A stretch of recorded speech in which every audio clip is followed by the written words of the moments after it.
Well, welcome back, ladies and gentlemen, boys and girls, Portal Masters of all ages. It is Brylander with PortalPowerTV, and we're playing some Ring of Heroes. Skylanders Ring of Heroes, that is. And today, we are doing some summoning. Summoning. That's mostly what we do, right? I like to summon. So, those who don't know, I've been playing this game since it released. Just on the Canadian servers, Canadian-Australian server. And I've still been playing on that one. I do have an alternate game save that I play on the global, but this is still my primary account. And at this point, I now have Tidepool that I can summon. But I want to show you this. After I summon Tidepool, there are only 4 more Skylanders that I have to summon, including one of the newest, Head Rush. Now, I did get Drobot recently, that just came out with the last update, but I still don't have Head Rush. So, if you look at these real quick, and I look at my stats, I literally need count it, only one Soul Stone to be able to get Ember. I need 9 Soul Stones to get Wildstorm.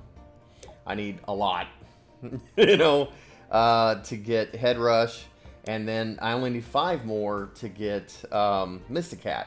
So after that, see, I've honestly been spending a lot more of my time, my energy, my gold, all that kind of stuff on just acquiring the Skylanders. And I know that's probably not smart for like gameplay, but I'm one of those OCD collectors. As you probably know if you know about me in my Skylanders, the fact that I own every single Skylander that was ever released. So it was more of a like I gotta have it kind of thing. So once I finish these, I can kind of work a little bit harder on upgrading a lot of these people. But in all fairness, I do have quite a few 6-star Awakened +5 Skylanders. My big thing is that I need to work on my runes.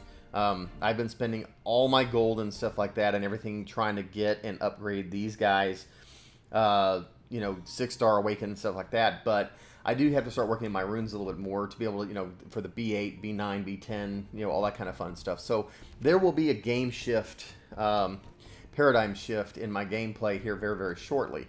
Probably a few weeks down the road still, but nonetheless, once I get the rest of these Skylanders, then it's now like, okay, now that I've got them all, let's get them as powered up as they can be and see where that takes us. So, anyhow, I know, blah, blah, blah, blah, blah. Shut up, Brylander, and show us Tidepool. So anyway, so here is Tidepool.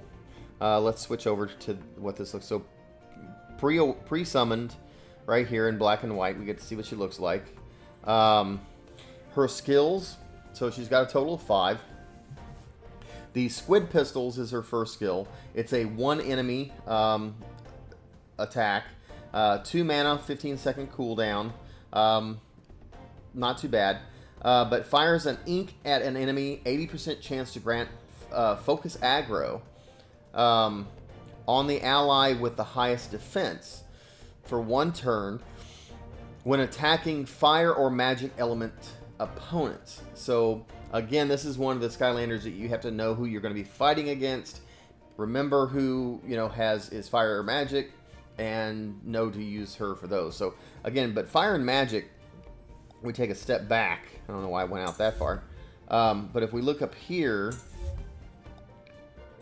you can see that fire and magic are basically something that it's typically weak to. So normally water has a disadvantage to fire and magic. Or I take that back. The water has the advantage to fire and magic.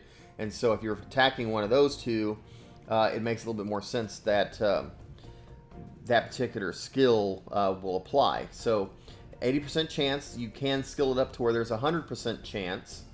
Cooldown time will come down by 2, and the effect count up by 1. So instead of for 1 turn, it'll be 2 turns.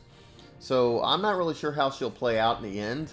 Not a lot of people in the community are bragging and saying, "Oh my God, you got to have Tidepool. She's such a beast." But we'll find out for ourselves. One of my favorite up until about halfway was Thunderbolt. And I 6-star, I awakened him and everything else. He's still pretty good. He does a lot of 1 hits, especially for the lower level type of stuff. And using him in conjunction with Stealth Elf got me through most of my game, and he's actually in my top 3 still. I use him as my advancing team as I inch, further and further in my progression. So anyway, now that we're back on Tidepool, finishing her skills, the Squid Toss is a toss that an enemy tosses a squid at an enemy, deals a bonus hit if the enemy gets knocked down. So, we'll see.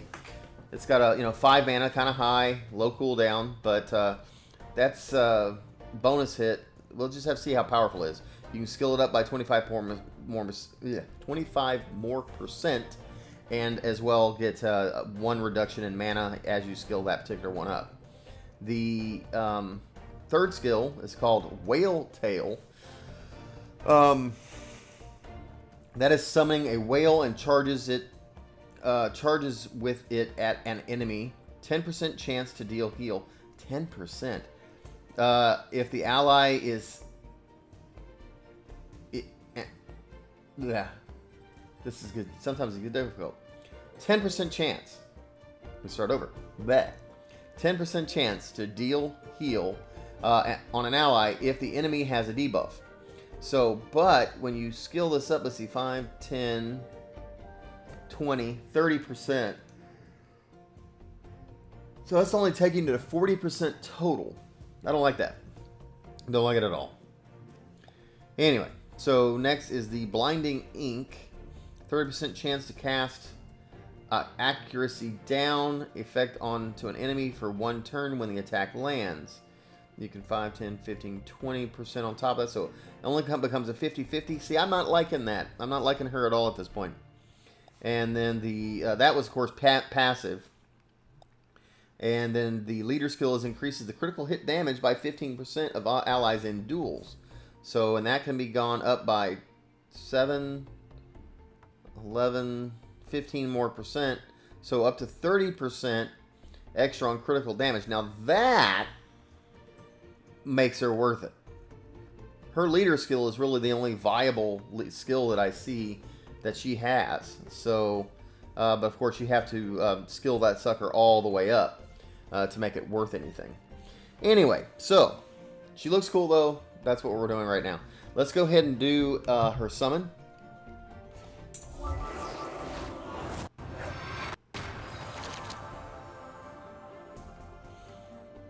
And there's Tidepool. A natural 5-star. Turn her around here. Let's check out some of her animations.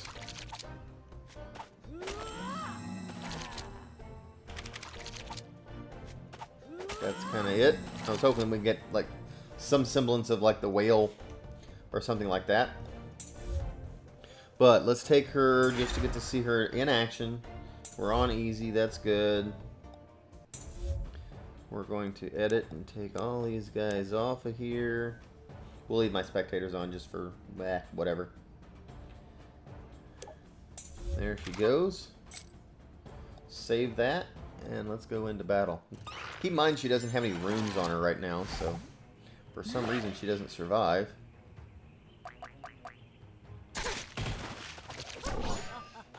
I think that was their skill 1, which is the ink shots.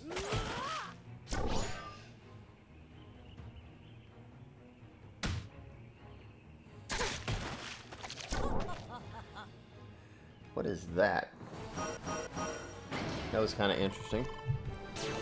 So anyway, we get to see her in action. Really the true scope of or measure of any of these Skylanders is once you've got them all the way powered up, all the way skilled up, and then you can say, all right, well, look, they were worth it or they weren't. But a lot of times you waste a lot of time, a lot of energy, a lot of gold, everything else getting them to that point. Anyhow, so that's pretty much it for this video, guys. I appreciate you signing in, taking a look, and we will see you in the next video. So this is Brylander with PortalPowerTV signing off. Take care, and God bless.